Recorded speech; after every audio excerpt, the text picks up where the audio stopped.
What's up, everybody? Welcome to Podcast Now Plus. I'm Alex, and in this video, I want to talk about the first trailer for Fantastic Beasts: The Secrets of Dumbledore. I'm not impressed by it, and that's kind of the general theme I want to stick to in this video. I don't think it's bad. I don't think this trailer is bad whatsoever. I just don't think it's all that engaging. It doesn't make me want to see the movie any more or any less than I want. Now, let me get the elephant out of the room right away, because the elephant's in the room. We have to remove it. I'm not seeing this movie in theaters. I'm not supporting this movie financially because of the Johnny Depp stuff. Justice for Johnny Depp, all that stuff. With that being said, there's zero guilt that I'm placing on anybody if you want to see it. If you want to see it, if you don't want to see it, I truly don't care. You have a place here. You have a place on the main channel. I want to make that very, very clear. I want to make it clear that I don't want to support this movie, and I'm not going to, but I don't mind, if others do, and there's no guilt going around. Hopefully nobody guilts me, and then we can all kind of be even. So, and again, even with all of that stuff being said, right, so I hate the idea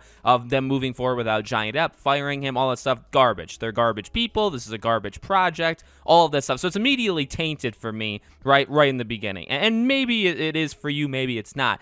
But with that being said, I will say a general weakness of this trailer, okay, is that, and by the way, I love Mads Mikkelsen, okay? He's a really good actor, and I don't think he's bad in it. It's not Grindelwald. It's just not. He's not imposing, at all. Yeah, now, granted, you only have really one scene where he's maybe supposed to be imposing when he, shoots himself out of, his bathtub, to attack what seems to be Credence. He seems to be choking Credence in that scene, right? That's the only time he really seems imposing at all, but he just doesn't, I don't know, his attire, he's dressed like a Hogwarts teacher, the eye isn't there, and I don't know if is the eye supposed to be a Grindelwald thing? I don't remember. Obviously, the hair is somewhat, and I get it, they're not supposed to be doing the Johnny Depp thing, but I thought the eye had a meaning to it. Maybe that was just something made up in my head, but I just don't think he's imposing whatsoever. I also think the entire movie is just, again, a setup thing. Now, I guess you can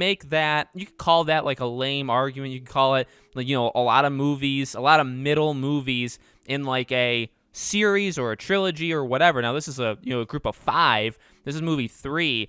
You could argue all of them technically are setting up the next one, including even maybe the Harry Potter ones. But I just feel like for a story of what they're telling, they're extending it so far where it doesn't need to be extended. Do you know what I mean? And that is just my opinion, but it couldn't be clearer to me that 3 is just to set up 4, and then 4 is just to set up 5 with the fight between Grindelwald and Dumbledore. The entire thing is just building up to that.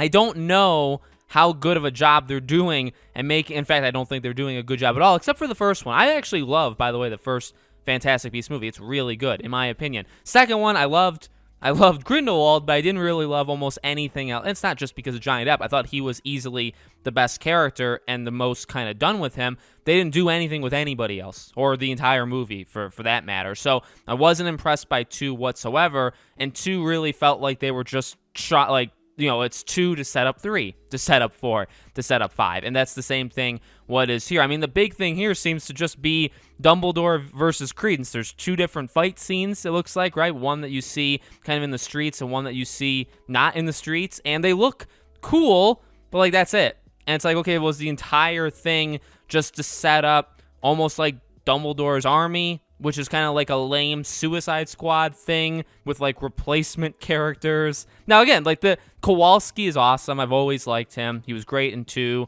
great in 1. It seems like he's great here. Newt is awesome.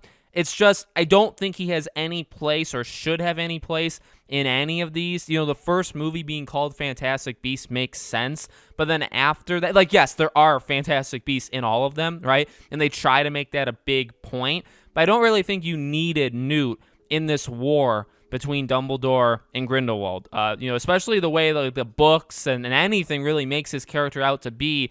I never really got the sense that he's in fact, I even think they had said he was only going to be in the first movie, and then they decided to just keep him for the rest of them. It's he's the main character, even though he shouldn't be the main character. And it's you should probably just kind of demote him movie to movie, and yet it doesn't seem like they're doing that. But regardless, again, it doesn't, I know I'm focusing on the negatives.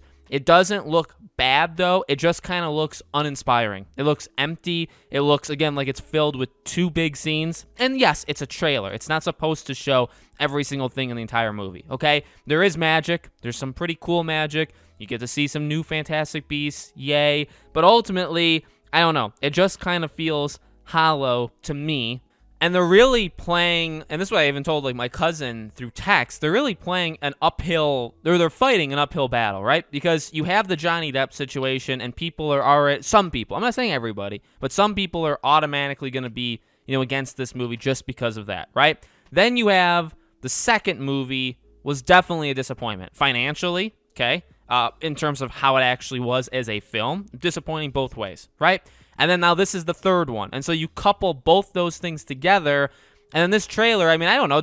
I get it. I know there's some people that have told me like they really like the trailer. But does it look any better? Like, is it a massively better trailer than the first trailer for the second movie? Because I remember those trailers being pretty darn good. And remember, we were coming off a really good movie. I mean, we had the first movie. Then we had the trailers for the second one. I really don't think there was any signs that the movie was going to be really not good, and then the movie came out. So by saying like this first trailer looks good or whatever, it's like, well, how does it compare to the second one though? So you have all of these and to me it doesn't look all that good. It looks kind of boring, it looks kind of empty. So you couple all of those things together, this and you and then you have a fourth thing too, J.K. Rowling, right? The fact that she's attached in any way obviously is going to make a certain group of people very, very, very upset. And so really, I mean, you just have everything kind of against you. I don't want the movie. It's kind of a half and half. Like, I do want the movie to fail because of Johnny Depp, but I also don't want the movie to fail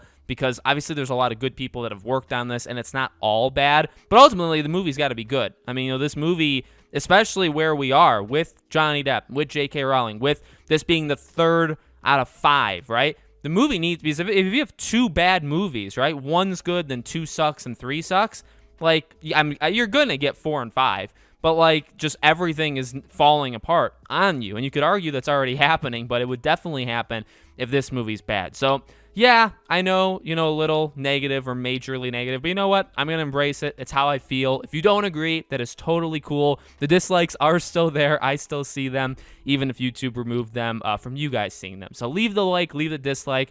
Make sure you're subscribed to the channel. Hit the bell icon so you guys know when all of these videos go up. I do a brand new video on the channel every single day, and so I hope to see you guys for tomorrow's.